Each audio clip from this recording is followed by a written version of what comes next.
I definitely forgot how to play because I'm so competitive that I kind of ban myself from playing. And that's not kind of a good thing because as an adult, really, I need to let go of a lot of things and just play sometimes. But when I look up like games to do that, like physically do, it's mostly things that are competition and competitive, and I'm way too competitive to do any type of competitive games. So I'm relearning how to do that. So when I say I'm competitive, I don't want you to think that I'm like, oh, a little competitiveness is fine. No, I'm the type who will flip the entire table if I see that I'm going to win and there's no way that I can't win. That's how competitive I am. Like, I used to play sports, and I guess that's where all of that comes from, where I don't like losing. I do not like it, and I know everybody don't like losing, but at the same time, it's just like I can take it to the extreme where it becomes a little toxic. Yeah, I would say a little toxic. But at the same time, me engaging in some play is fine. Me not engaging in any play at all is not fine. And that actually shows in the rest of my life, where I did look this up to see like what are the signs that you're not playful anymore. And yeah, it's like, what are the signs that shows you've lost your playfulness? And one of them is like constant seriousness.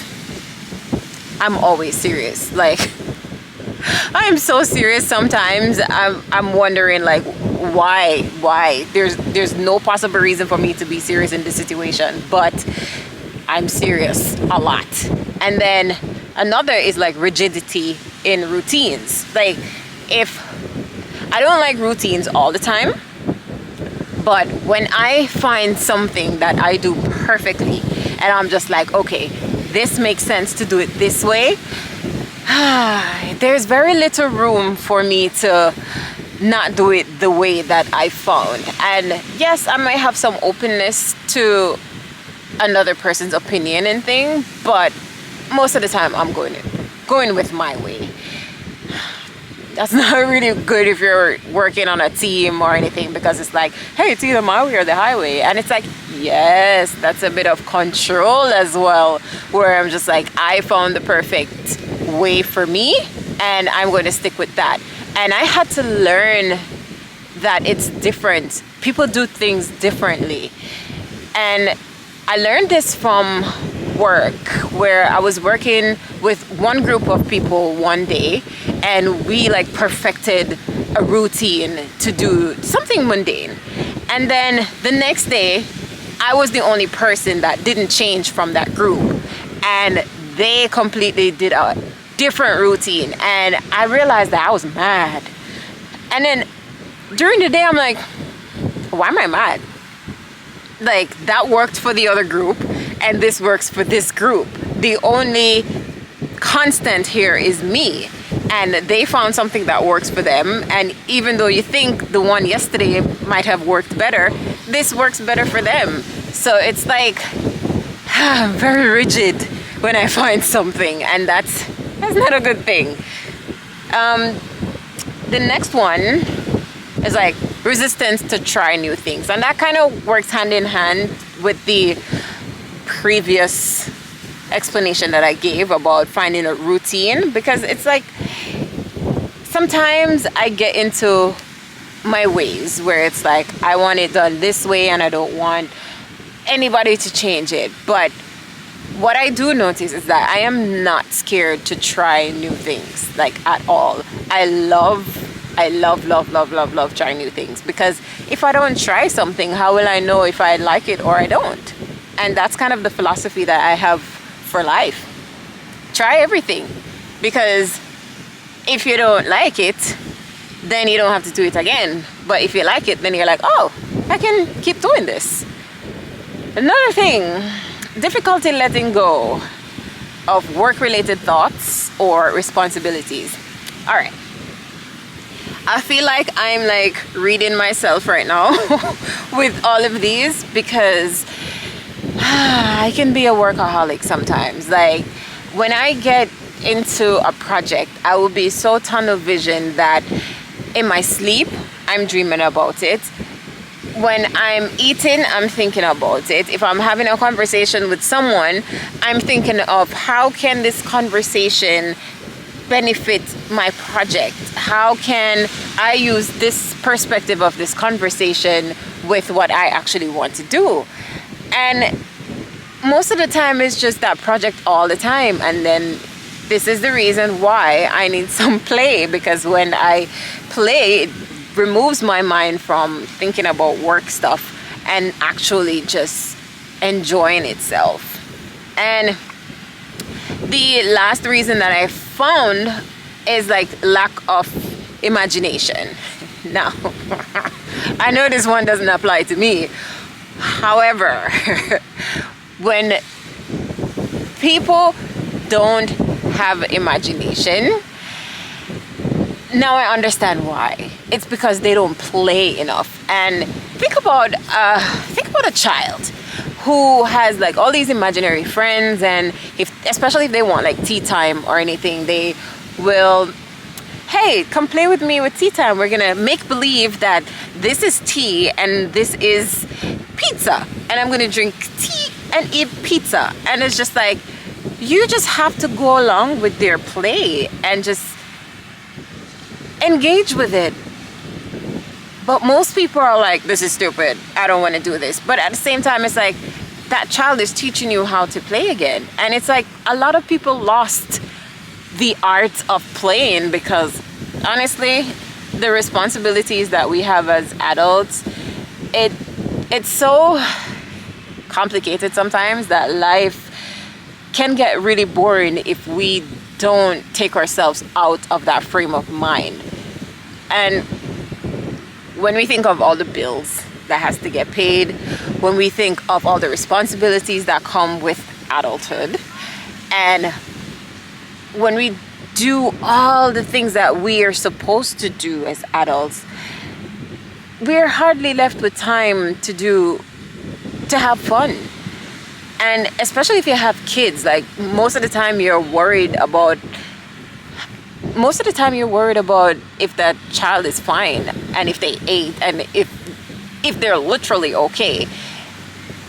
While the child is like, hey, I'm gonna play today and I'm not gonna worry about anything. So it's like, if you have children, you have no excuse in not including play in your life. However, including play as an adult is completely different from playing as a child. And I think we all lost the ability to play, especially as adults, because everything is competitive. Everything is competitive.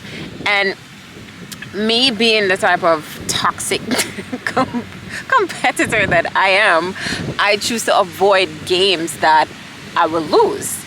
And if most of the games are geared towards going to the next level and beating an opponent or something, it's like, yeah, there are gonna be things that I would have to deal with. However, the games that I've looked up that doesn't involve any competition and more like work together to achieve a goal is like escape room, right?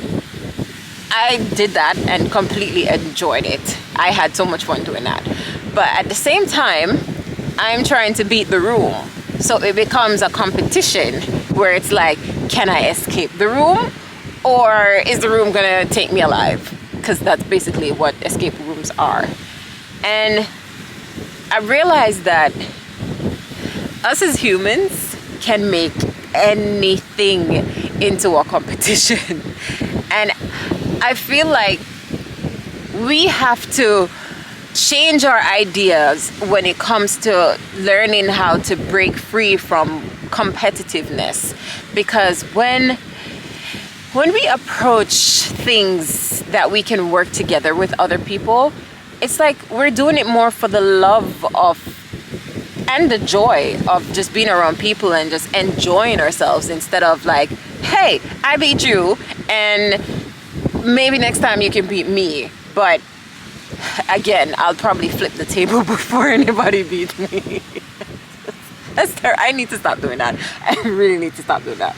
So I am at the beach. So I brought you with me to the beach. I'm at the beach, and this is one of the places that I feel like I can truly play. And wow, oh my gosh, that was so cool. So there's this guy doing the wind gliding thing on the ocean, and he just like bounced into a wave and went so high that he looks like he was flying. That was so cool. See, that is playing. I would actually love to learn how to do that. I did something similar where it was like these mechanical things that were coming around, and you kind of hold on to it and it pulls you off the, what was that, the counter or the ledge, whatever it was. But the issue was standing up. I couldn't stand up to save my life. But with this, you're already standing up and you're just allowing the wind to just let you glide on the water. And wow, that looks so much fun. Yeah, he just did it again. That's so cool. See, play, and there's no competition in that. He's just enjoying the wind and enjoying the waves. Those are the type of things that I love to do.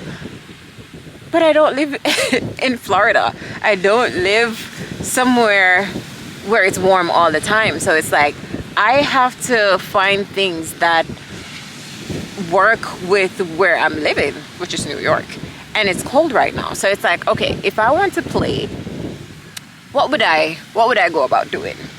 And there's one thing, I do love skating. I started learning last year and bust my ass a few times, but I could say I can hold my own now. And I enjoy that because there's no competition. I'm not trying to beat another skater, which, I mean, eventually, not eventually, because I'm not going to do that. If I wanted to join a competition, yes, there's a competition for that. But I simply want to do it for the pure joy of it. And I feel like that's how I can play. I am never too busy to play, like never. And when I hear people are like, oh, I'm too busy to this, too busy to that. And then it's like, okay, what exactly are you doing? And most of the times they're either scrolling through social media or watching some Netflix show. And yes, some Netflix show are really good. But it's like, if you physically get up and go out and enjoy yourself and just find time to play, you'll probably be less stressed because you're getting all of that stressful energy out and you're enjoying yourself. Like, there's nothing like a good belly laugh, doing something that you truly enjoy. So I feel like finding time to do anything when it comes to play, we can always find time. I'm very spontaneous.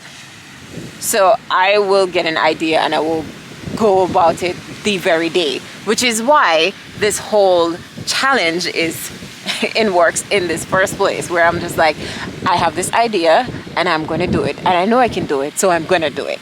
So being spontaneous is like a requirement that I have.